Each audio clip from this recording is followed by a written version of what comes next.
Preno muna tayo sa aksyon. Dito muna tayo sa magaan. Like check na tayo. Yon, sa puntong ito ng ating pagbabalita at kwentuhan ngayong partner, gabi. Ito na. Good vibes muna tayo.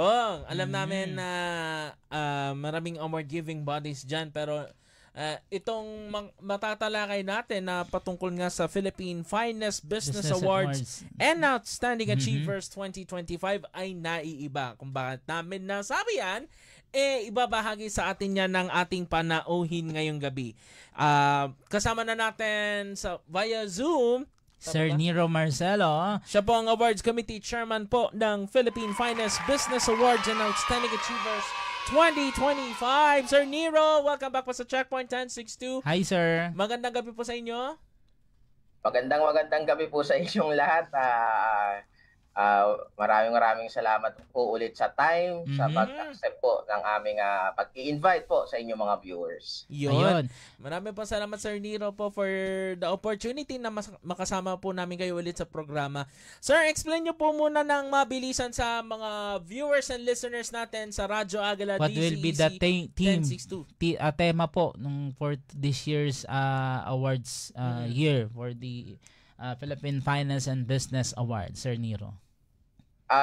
Pareho pa rin po. Siguro masasabi ko lang, mas pinalaki pa rin po namin every year. Yun naman po yung goal natin eh. So, magbibigay po tayo ng parangal at pagkilala sa mga negosyante, sa mga individual, sa mga celebrities na talagang pinag-usayan nila sa kanilang industriya po. Sa kanilang mga, kung nasa sila industry talaga. Kaya bibigyan namin sila ng parangal. Sir, sa kabatiran ng mga bago po sa Checkpoint 1062, pasadaan lang po natin saglit. Ano po ba itong Philippine Finest Business Awards and Outstanding Achievers 2025? Or ito pong award na po ito as a whole? Ito na po yung pangatlong taon namin na nagbibigay talaga ng pagkilala o award, recognition sa mga businesses, sa mga negosyante, sa mga individual, politicians, businessman, entrepreneurs, at ano may yung mga kinikilala, mga doktor, mga celebrities, artista na kumbaga talagang pinaghusayan nila sa kanilang career. Marami nagtatanong sa amin, ano nga ba yung mga category? For sure, itatanong din po ninyo yun. Ito po yung mga negosyong kumikita, kilala sa social media at tumutulong po sa community. So ito po yung mga paraan namin na base sa nomination din po namin sa amin. So mayroon po kaming website na doon po nagno-nominate ng mga awardee. Meron po kami Facebook, doon po sila nagno-nominate, and then may selection committee po kami, may directors, and pinagpipilian, sino-survey, pinupuntahan, and para masala po namin, pag-aaralan, until may matirang isa para po bigyan ng pagkilala. This year, sir, may mga bago po bang award categories kayo nung idadagdag po ba for this year's awarding? Yes, marami pong bagong muka. So hindi lang po kung sino yung na-awardan last year ay a-awardan na naman po natin. So marami po at for sure aabangan po ninyo kung sino yan. But sigurado, isa sa mga sigurado na talagang malalaking stars na makikita po natin dito ay si Governor Vilma Santos. Wow! Ang bigat po nun, Sir Nero. Star for all seasons lang naman ang makakadaupang palad ng mga makakadalo this year sa award, sir. Ano po ba ang mga as of the moment yung mga baka may pwede po kayong ma-reveal pa about this year's event, kung ano po mga mangyayari po sa kabuuan po ng Philippine Finest Business Awards and aabangan, Sir Nero, Outstanding Achievers. Ayun, for sure, maraming hindi naman kayo pwedeng pumunta lahat. No? Lahat ng mga Sureball yan. Sureball yan, sir. Kung may inspire maraming aabangan na mga talagang sino yung mga awardan, sino yung mga sikat, sino yung mga hindi pa kilala na kailangan nating makilala. At yung mga talks, yung mga speeches po nila doon, napaka-importante. Yun po ay ila-live stream po namin. And for sure, maibabalita nyo po sa inyong programa at sa inyong istasyon kung sino-sino ba yung mga aawardan at ano ba yung mga kapupulutan ng aral doon pagdating sa negosyo o nasan man sila industrial. For sure, marami po. And ito po ay talagang sinisiksik namin sa isang programa lang. Kaya marami pong award-giving body ngayon, maraming nawala at maraming sumusulpot. But ito pong award-giving body namin ay talaga may pagmamalaki po namin ng La Visual Corporation at talagang legit and complete papers po kami, documents and everything. Kaya masisigurado po ng mga nanonood na ito pang mga ina-award na namin ay karapat-dapat. Okay. Sir, after po nitong Philippine Finest Business Awards and Outstanding Achievers po, ano pa po yung mga mangyayari pa po na may mga susundan pa po bang awards po ito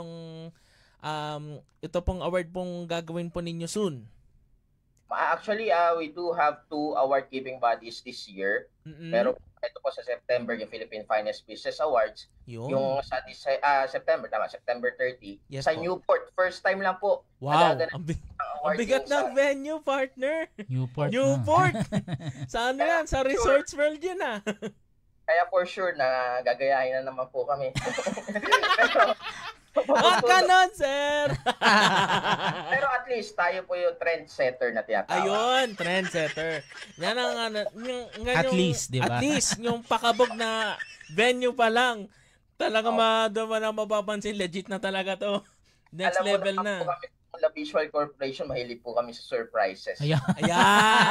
For sure, sa December naman, isa kami award-giving body, pero Southeast naman, Southeast, di ba, sir? Baka hindi na po ako i-guest Pero baka sige po, sir, next time po, hopefully makuha po namin ulit kayo, sir, at baka makuha rin po ang programa po namin. May konting pasilip lang din po kami. Ay, sige po, sir, go. Next year event namin, talagang aabangan ninyo, isang napakalaking award-giving body. First Philippine Arena ba yan, Sir Nero? Papuntang Philippine Arena na ba to? Palaki yung venue eh. Ay, kung papayagan po ako ng inyong sa Philippine Arena. Pwede. Sige. Let's see, Sir Nero. Ayan. Malapit po ako sa mga kapatiran. Ayan. Alright, Sir Nero, message nyo lang po dun sa ating mga kababayan. Ayan, syempre yung mga having their advocacy po na isa po sa inyong binigbigyan din po ng paggawad po, sir. Ayun, so maraming salamat muli sa inyong programa. Alam ko talaga pinag-uusayan nyo, kaya nabibigyan din po kayo ng mga gawad, mga awards. And kayo po bilang mga individual, talagang nakikita po natin yung galing ninyo. Kaya deserve din po ninyo na pagkilala. And bukod po doon, sa mga nanonood po, kaya bukas pa po ang ating nomination hanggang buwan, ay magpunta lamang po kayo, hanapin nyo lang po kami sa Google, sa website, or sa Facebook. Type nyo lang po, Philippine Finest Business Awards. Yun.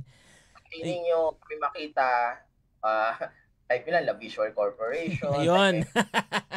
Labas na po yan sa Google. Ganun po tayo ka-legit and all. Talagang madali po kami makita. Matutulungan po kahit di po kayo ganun ka-techy. Ayun. Halos may mga billboard po kami darating next week sa EDSA po yan. Yun ito yung pasiklab lagi ng La Visual Corporation, yung mga pasabog na LED billboards. Marami pong salamat, Sir Nero Marcelo po.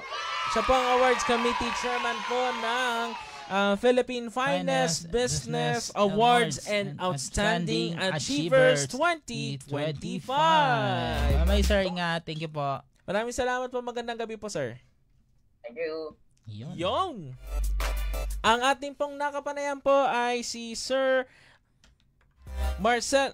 Niro Marcelo, siya po ang Awards Committee Chairman ng Philippine Finest Business Awards and Outstanding Achievers. Ngayong taon, gaganapin yan somewhere sa Maynila, ano? Ganon katindi pala itong award-giving body na ito at legit. So, walay nyo, marinig. Abangan natin. Oo, at saka baka marinig yung mga pangalan natin dyan, di ba? Pwede. Pwede, bakit hindi? Diba? Why not? Marami pong salamat po ulit at shoutout po sa ating mga kasama dyan sa La Visual Corporation. Oras natin, 22 minutes after 8 ng gabi. Break na tayo.